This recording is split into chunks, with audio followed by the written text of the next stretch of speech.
So here's a question that's going to make many leaders squirm. When was the last time you actually killed a project that wasn't working?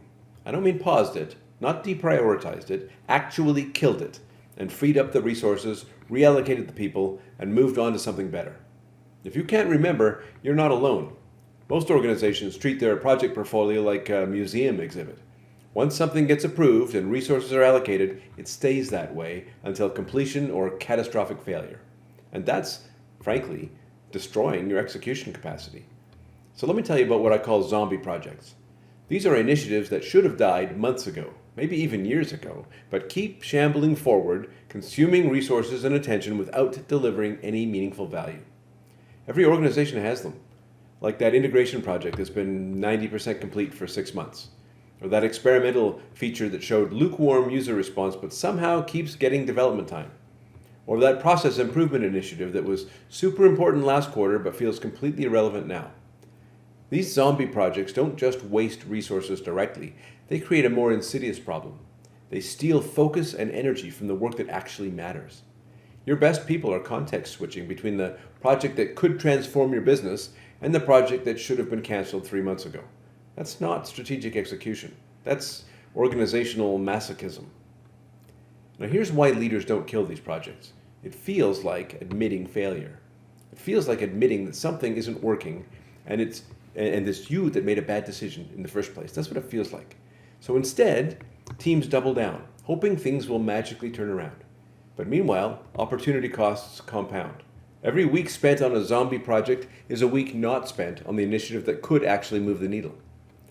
The other problem is that most organizations put enormous effort into their initial planning cycles, the quarterly reviews, annual strategies, elaborate road mapping sessions, but once the work is allocated, there's this assumption that execution will proceed exactly as planned. This ignores several uncomfortable realities. Markets don't wait for your planning cycle. Execution reveals new information. Teams and capacity change. If your resource allocations don't adapt, you're optimizing for yesterday's priorities. And so the solution here is not to do more planning. It's to build a rhythm of regular evaluation and adjustment.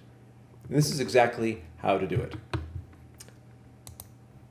Step one.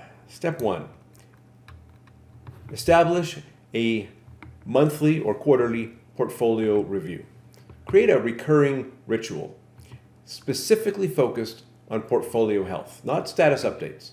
Include executive sponsors, delivery leads, and operations. The agenda is not how are things going, it's should we keep going. For each major initiative, ask, is this still aligned with our current priorities? Is it delivering the expected value? Are resources allocated appropriately given what we've learned? And step 2, use the continue, pivot, pause framework. Replace status reporting with strategic decision making. For each and every initiative, explicitly categorize it. Continue is to keep going as planned with the current allocation. Pivot is to adjust scope, timeline, or approach based on new learnings. And pause is to stop work and reallocate resources to higher priority initiatives.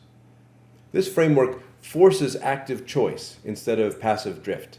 It also normalizes course correction as a smart adaptation rather than failure.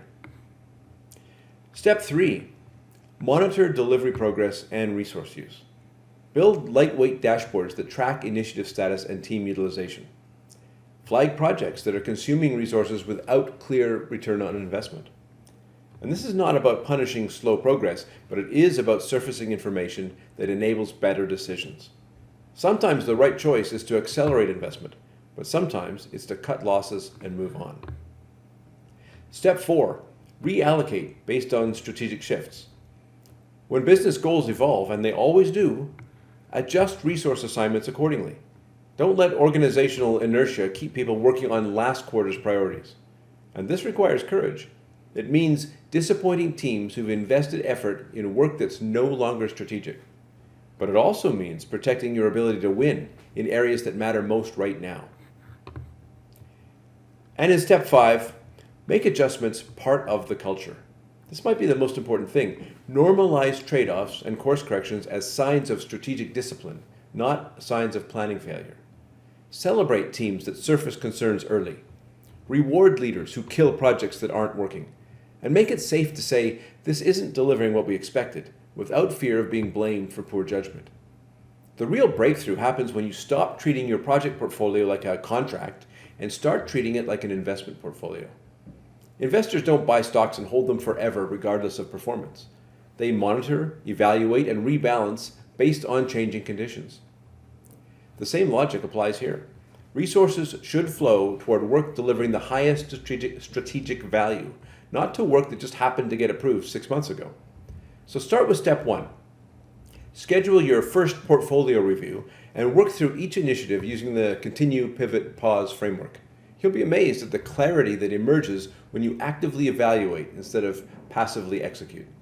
Because the goal is not to stick to the plan. The goal is to win, and sometimes winning means changing the plan.